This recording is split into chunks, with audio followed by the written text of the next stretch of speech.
Animal Farm, Chapter 6. All that year the animals worked like slaves, but they were happy in their work. They grudged no effort or sacrifice, well aware that everything that they did was for the benefit of themselves and those of their kind who would come after them, and not for a pack of idle, thieving human beings. Throughout the spring and summer they worked a 60-hour week, and in August Napoleon announced that there would be work on Sunday afternoons as well. This work was strictly voluntary, but any animal who absented himself from it would have his rations reduced by half. Even so, it was found necessary to leave certain tasks undone. The harvest was a little less successful than in the previous year, and 2 fields, which should have been sown with roots in the early summer, were not sown because the plowing had not been completed early enough. It was possible to foresee that the coming winter would be a hard one. The windmill presented unexpected difficulties. There was a good quarry of limestone on the farm, and plenty of sand and cement had been found in one of the outhouses, so that all the materials for building were at hand. But the problem the animals could not at first solve was how to break up the stone into pieces of suitable size. There seemed no way of doing this except with picks and crowbars, which no animal could use, because no animal could stand on his hind legs. Only after weeks of vain effort did the right idea occur to somebody, namely, to utilize the force of gravity. Huge boulders, far too big to be used as they were lying all over the bed of the quarry. The animals lashed ropes round these, and then all together, cows, horses, sheep, any animal that could lay hold of the rope, even the pigs sometimes joined in at critical moments. They dragged them with desperate slowness up the slope to the top of the quarry, where they were toppled over the edge to shatter to pieces below. Transporting the stone when it was once broken was comparatively simple. The horses carried it off in cartloads, the sheep dragged single blocks, even Muriel and Benjamin yoked themselves into old governess cart and did their share. By late summer, a sufficient store of stone had accumulated, and then the building began, under the superintendence of the pigs. But it was a slow, laborious process. Frequently, it took a whole day of exhausting effort to drag a single boulder to the top of the quarry, and sometimes, when it was pushed over the edge, it failed to break. Nothing could have been achieved without Boxer, whose strength seemed equal to that of all the rest of the animals put together. When the boulder began to slip, and the animals cried out in despair at finding themselves dragged down the hill, it was always Boxer who strained himself against the rope and brought the boulder to a stop. To see him toiling up the slope inch by inch, his breath coming fast, the tips of his hooves clawing at the ground, and his great sides matted with sweat, filled everyone with admiration. Clover warned him sometimes to be careful not to overstrain himself, but Boxer would never listen to her. His 2 slogans, "I will work harder" and "Napoleon is always right," seemed to him a sufficient answer to all problems. He had made arrangements with the cockerel to call him 3/4 of an hour earlier in the morning instead of a half an hour, and in his spare moments, of which there were not many nowadays, he would go alone to the quarry, collect a load of broken stone, and drag it down to the site of the windmill unassisted. The animals were not badly off throughout that summer, in spite of the hardness of their work. If they had no more food than they had had in Jones's day, at least they did not have less. The advantage of only having to feed themselves and not having to support 5 extravagant human beings as well was so great that it would have taken a lot of failures to outweigh it, and in many ways the animal method of doing things was more efficient and saved labor. Such jobs as weeding, for instance, could be done with a thoroughness impossible to human beings. And again, since no animal now stole, it was unnecessary to fence off pasture from arable land, which saved a lot of labor on the upkeep of hedges and gates. Nevertheless, as the summer wore on, various unforeseen shortages began to make themselves felt. There was need of paraffin oil, nails, strings, dog biscuits, and iron for the horses' shoes, none of which could be produced on the farm. Later, there would also be need for seeds and artificial manures, besides various tools, and finally, the machinery for the windmill. How these were to be procured, no one was able to imagine. One Sunday morning, when the animals assembled to receive their orders, Napoleon announced that he had decided upon a new policy. From now onwards, Animal Farm would engage in trade with their neighboring farms. Not, of course, for any commercial purpose, but simply in order to obtain certain materials which were urgently necessary. The needs of the windmill must override everything else, he said. He was therefore making arrangements to sell a stack of hay and part of the current year's wheat crop, and later on, if more money were needed, it would have to be made up by the sale of eggs, for which there was always a market in Wellington. The hens, said Napoleon, would welcome this sacrifice as their own special contribution toward the building of the windmill. Once again, the animals were conscious of a vague uneasiness. Never to have any dealings with human beings, never to engage in trade, never to make use of money. Had not these been among the earliest resolutions passed at that first triumphant meeting after Jones was expelled? All the animals remembered passing such resolutions, or at least they thought that they remembered it. The 4 young pigs, who had protested when Napoleon abolished the meetings, raised their voices timidly, but they were promptly silenced by a tremendous growling from the dogs. Then, as usual, the sheep broke into 4 legs good, 2 legs bad, and the momentary awkwardness was smoothed over. Finally, Napoleon raised his trotter for silence and announced that he had already made all the arrangements. There would be no need for any of the animals to come in contact with human beings, which would clearly be most undesirable. He intended to take the whole burden upon his own shoulders, and Mr. Whymper, a solicitor living in Willington, had agreed to act as intermediary between Animal Farm and the outside world, and would visit the farm every Monday morning to receive his instructions. Napoleon ended his speech with his usual cry of "Long live Animal Farm," and after the singing of Beasts of England, the animals were dismissed. Afterwards, Squealer made a round of the farm and set the animals' minds at rest.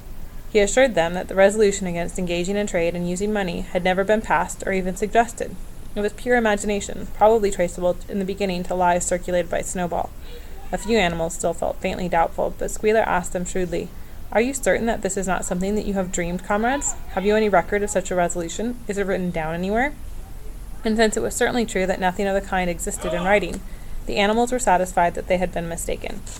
Every Monday Mr. Whymper visited the farm, as had been arranged. He was a sly-looking little man with side whiskers, a solicitor in a very small way of business, but sharp enough to have realized earlier than anyone else that Animal Farm would need a broker, and that the commissions would be worth having. The animals watched his coming and going with a kind of dread, and avoided him as much as possible. Nevertheless, the sight of Napoleon, on all fours, delivering orders to Whymper, who stood on 2 legs, roused their pride and partly reconciled them to the new arrangement. Their relations with the human race were now not quite the same as they had been before. The human beings did not hate Animal Farm any less now that it was prospering. Indeed, they hated it more than ever. Every human being held it as an article of faith that the farm would go bankrupt sooner or later, and above all, that the windmill would be a failure. They would meet in the public houses and prove to one another by means of diagrams that the windmill was bound to fall down, or that if it did stand up, then that it would never work. And yet, against their will, they had developed a certain respect for the efficiency with which the animals were managing their own affairs. One symptom of this was that they began to call Animal Farm by its proper name and ceased to pretend that it was called the Manor Farm. They had also dropped their championship of Jones, who had given up hope of getting his farm back and gone to live in another part of the country. Except, though through Whymper, there was as yet no contact between Animal Farm and the outside world. But there were constant rumors that Napoleon was about to enter into a definite business agreement either with Mr. Pilkington of Foxwood or with Mr. Frederick of Pinchfield, but never, it was noticed, with both simultaneously. It was about this time that the pigs suddenly moved into the farmhouse and took up their residence there. Again, the animals seemed to remember that a resolution against this had been passed in the early days, and again Squealer was able to convince them that this was not the case. It was absolutely necessary, he said, that the pigs, who were the brains of the farm, should have a quiet place to work in. It was also more suited to the dignity of the leader, for of late he had taken to speaking of Napoleon under the title of leader, to live in a house than in a mere sty. Nevertheless, some of the animals were disturbed when they heard that the pigs not only took their meals in the kitchen and used the drawing-room as a recreation room, but also slept in the beds. Boxer passed it off as usual with "Napoleon is always right," but Clover, who thought she remembered a definite ruling against beds, went to the end of the barn and tried to puzzle out the 7 commandments which were inscribed there. Finding herself unable to read more than individual letters, she fetched Muriel. "Muriel," she said, "read me the 4th commandment. Does it not say something about never sleeping in a bed?" With some difficulty Muriel spelt it out. "It says, 'No animal shall sleep in a bed with sheets,'" she announced finally. Curiously enough, Clover had not remembered that the 4th commandment mentioned sheets, but as it was there on the wall, it must have done so, and Squealer, who happened to be passing at this moment, attended by 2 or 3 dogs, was able to put the whole matter in its proper perspective. "You have heard, then, comrades," he said, "that the pigs now sleep in the beds of the farmhouse. And why not? You did not suppose, surely, that there was ever a ruling against beds. A bed merely means a place to sleep in. A pile of straw in a stall is a bed, properly regarded. The rule was against sheets, which are a human invention. We have removed the sheets from the farmhouse beds and sleep between blankets, and very comfortable beds they are, too. But not more comfortable than we need, I can tell you, comrades. With all the brain work we have to do nowadays, you would not rob us of our repose, would you, comrades? You would not have us too tired to carry out our duties. Surely none of you wishes to see Jones back." The animals reassured him on this point immediately, and no more was said about the pigs sleeping in the farmhouse beds. And when, some days afterwards, it was announced that from now on the pigs would get up an hour later in the mornings than the other animals, no complaint was made about that either. By the autumn, the animals were tired but happy. They had had a hard year, and after the sale of part of the hay and corn, the stores of food for the winter were none too plentiful. But the windmill compensated for everything. It was almost half built now. After the harvest, there was a stretch of clear, dry weather, and the animals toiled harder than ever, thinking it well worth while to plod to and fro all day with blocks of stone, if by doing so they could raise the walls another foot. Boxer would even come out at nights and work for an hour or 2 on his own by the light of the harvest moon.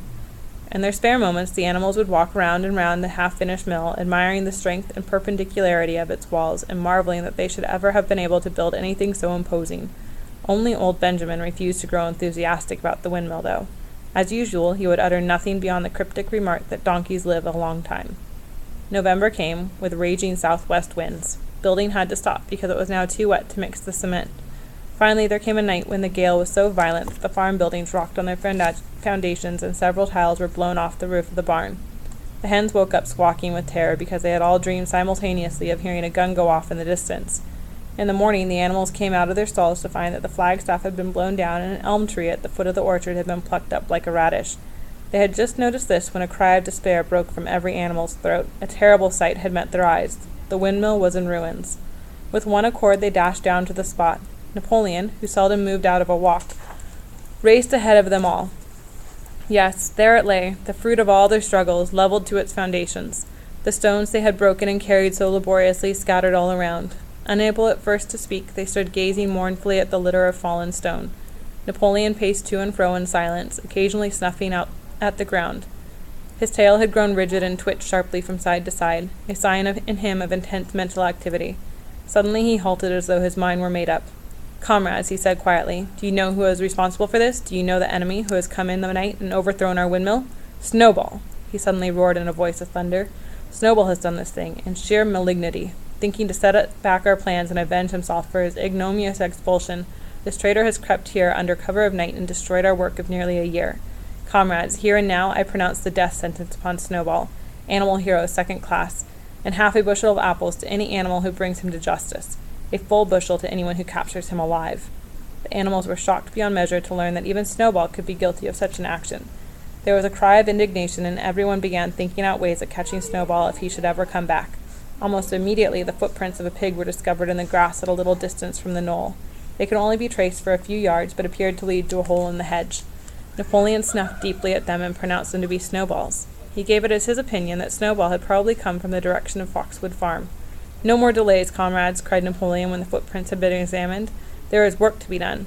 This very morning we begin rebuilding the windmill, and we will build all through the winter, rain or shine.